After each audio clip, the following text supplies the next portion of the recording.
Escândalo! O Ministério Público tenta arquivar a investigação contra Begônia Gomes. Vamos começar!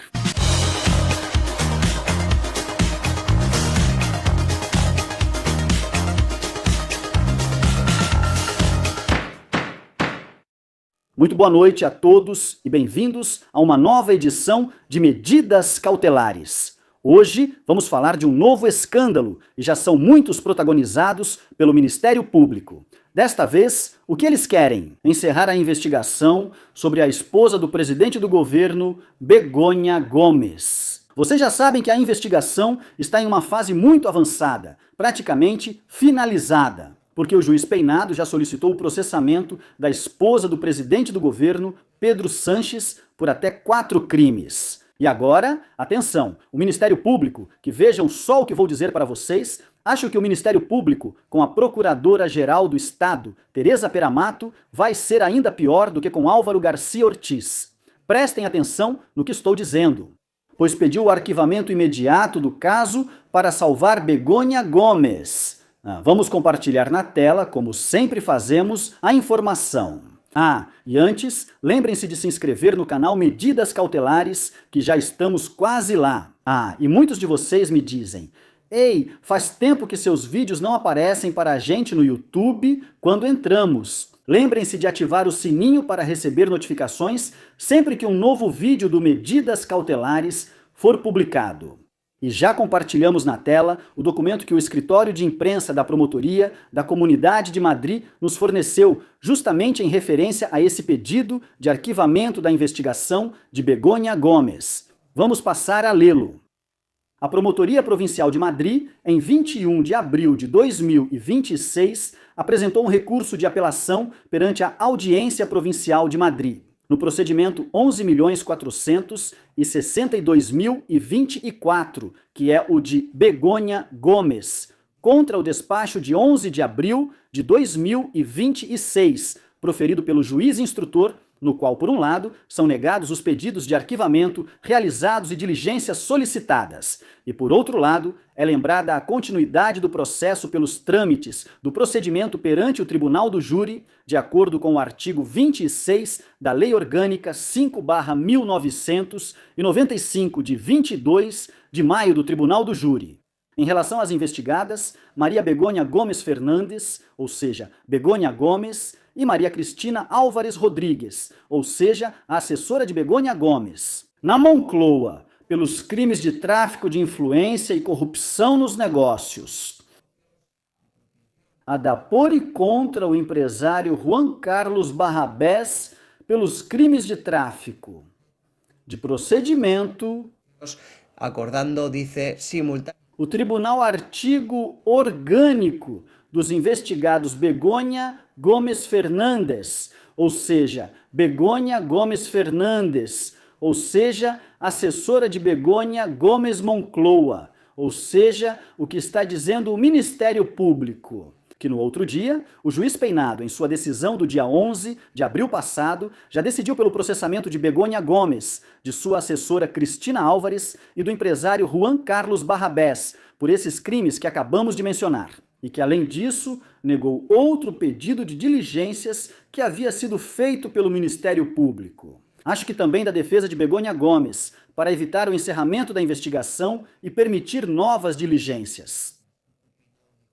Tudo bem que já havia sido processado, era a hora de processar os réus e que não era mais necessário continuar investigando.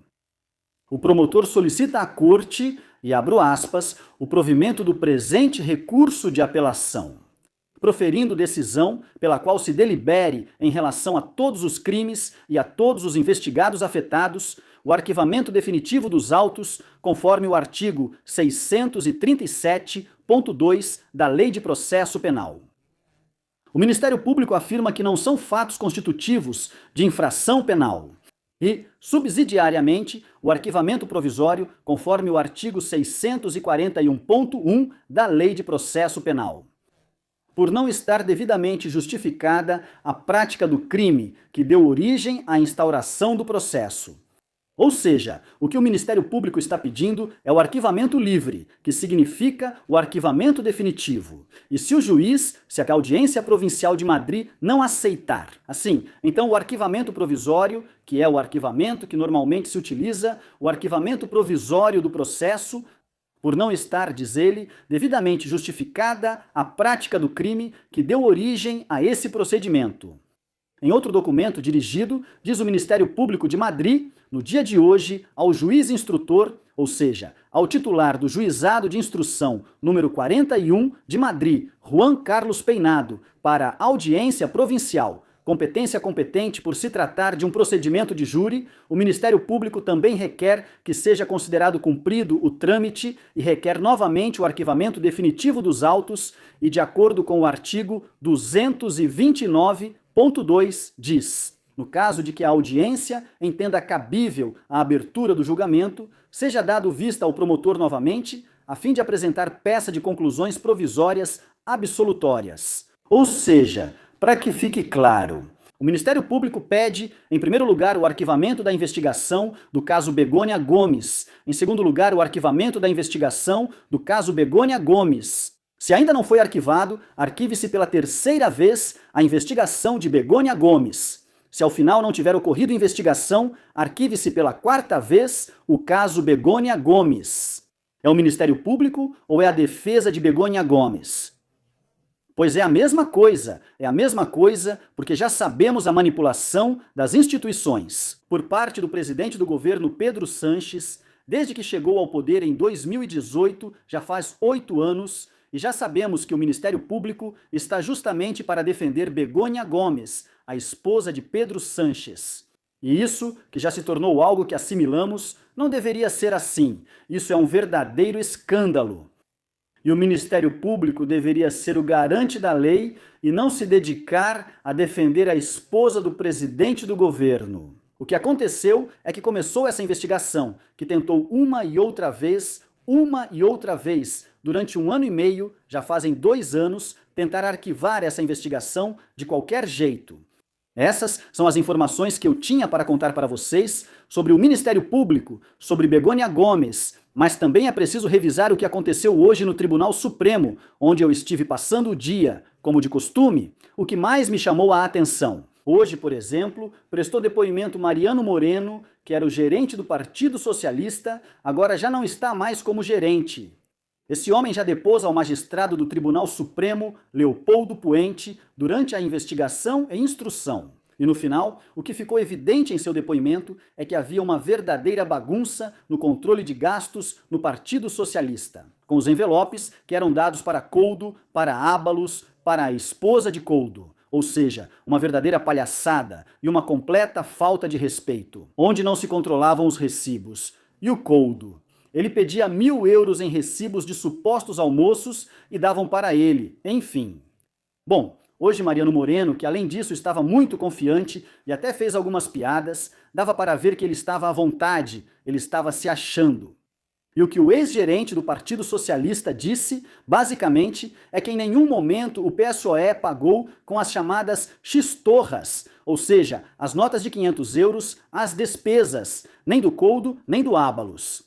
E esse homem também diz que o Partido Socialista, através da sua conta bancária, pedia ao banco o dinheiro para poder pagar as despesas de algumas pessoas em dinheiro e que nunca lhe davam notas. Nem de 100, ou seja, as famosas alfaces, nem de 200, os famosos sóis, nem de 500, as famosas X-torras. E esse homem relatou então como era feito esse pedido. O banco mandava uma empresa de segurança, ou seja, um desses caminhões blindados, uma van blindada, acho que era da empresa Lumis. Se bem me lembro, mandavam para Ferraz, e aí Ferraz pegava o dinheiro e entregava em envelopes. Para Coudo, para Ábalos, para a esposa do Coudo, para o irmão do Coudo, para quem fosse. E além disso, também foi muito interessante como esse homem, depois de renegar das X-torras, disse que 99,4% dos gastos eram pagos por transferência e apenas 0,6% em dinheiro. Ou seja, vejam só, que coincidência! Justamente a parte do Ábalos e do Coudo está sendo investigada no esquema do Coudo, e que também é investigada na parte secreta do suposto financiamento ilegal do Partido Socialista, feita em dinheiro na hora. O restante era por transferência. Não vão me dizer que isso não é coincidência. Não vão me dizer que isso não é coincidência. Essa não foi a única declaração que ele deu no dia. Houve uma também que me pareceu especialmente chocante, que foi a do chefe de gabinete de Maria Jesus Montero no Ministério da Fazenda, chamado Carlos Moreno. Também Moreno, mas este é Carlos, não Mariano. Bom, foi realmente uma verdadeira palhaçada. Uma verdadeira palhaçada. Porque é preciso dizer que esse homem teve uma relação mais ou menos de confiança com o empresário Vitor Aldama. E que Aldama pediu para ele, por favor, se fosse possível, investigar a possibilidade de adiar uma dívida de uma das empresas às quais ele estava vinculado. Ele encaminhou isso para a Fisco. Paralelamente, o próprio chefe de gabinete de Montero enviou para Aldama uma casa para que ele desse uma assessoria, para ver se ele comprava, etc, etc. E Aldama chegou a dizer que esse homem recebeu cerca de 25 mil euros pela gestão que fez, não é? De tentar adiar essa dívida da empresa. Pois esse homem hoje praticamente negava tudo, ou não se lembrava de tudo que o deixava mal ou o prejudicava. Quer dizer, bom, o senhor teve uma reunião com Aldama. Bom, chamar de reunião é exagero. Na verdade, nos vimos por 10 minutos, mas enfim, o senhor pediu tal coisa. Sim, mas foi por mensagem, não foi por ligação. Ou seja, negava tudo, não se lembrava de nada, não sabia de nada. Quando era pressionado, principalmente pelo advogado de Aldama, José Antônio Choclan, ele dizia não lembrar de nada. Não me consta, não me recordo. Uma palhaçada. E eu acho que, no Tribunal Supremo, perceberam que, obviamente, esse homem mentia descaradamente. Ou seja, toda vez que ele falava, mentia, né? Essa foi uma das declarações, e depois eu gostaria também de revisar mais duas. O que foi secretário de Estado no Ministério dos Transportes, Pedro Saura, que falou, inclusive ligou para Victor de Aldama para tratar do tema do resgate da Air Europa. E que bom! Ele afirmou que o resgate da Air Europa foi legal. E além disso, que era uma empresa estratégica, porque a Comissão Europeia havia dito que todas as empresas, as companhias aéreas, eram empresas estratégicas. Portanto, que o resgate da Air Europa estava mais do que justificado. Depois ele também reconheceu que teve reuniões com Hidalgo, com Aldama, enfim. Com tudo isso, ou seja, toda a trama de corrupção veio à tona, não é? E esse homem foi se esquivando como pôde, o senhor Pedro Saura, não é? Ele dizia algo, lembrava e pensava. Talvez o Aldama estivesse lá, agora que mencionaram. Bom, enfim, o resgate da Air Europa mais uma vez em evidência e mais uma vez cercado de polêmica, não é?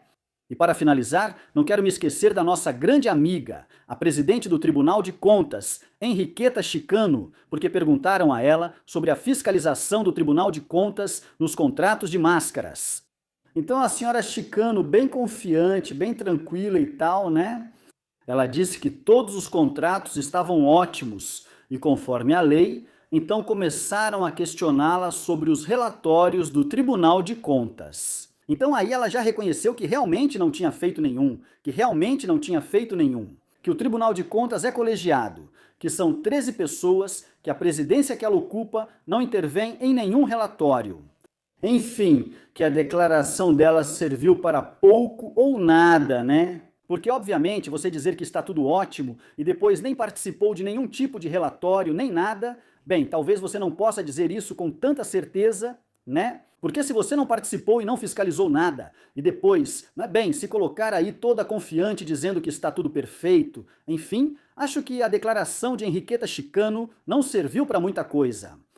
Isso foi, grosso modo, o que aconteceu nesta sessão do julgamento do caso Coudo no Tribunal Supremo. Amanhã continuaremos contando o que acontece, porque já começam a depor agentes da Guarda Civil do Serviço de Criminalística, ou seja, a jornada de amanhã pode ser interessante. Até aqui, esta edição de Medidas Cautelares com Miguel Ângel Pérez. Espero que vocês tenham gostado do vídeo. Se for o caso, já sabem, deixem seus comentários, suas opiniões, façam suas perguntas e já sabem que podem se tornar sócios como os escolhidos por menos de 3 euros por mês ou como os supremos por menos de 7 euros por mês. Muito obrigado pela atenção de vocês. Se ainda não fizeram isso, lembrem-se de se inscrever no canal e ativar o sininho para receberem uma notificação toda vez que chegar um vídeo novo. Assim vocês ficam sabendo que já tem vídeo novo no Medidas Cautelares com Miguel Ângel Pérez, caso não apareça na tela principal do YouTube quando vocês entrarem no YouTube. Muitos de vocês já me disseram isso. O mais importante é que essa informação chegue a todos, pois informação é poder. Até breve!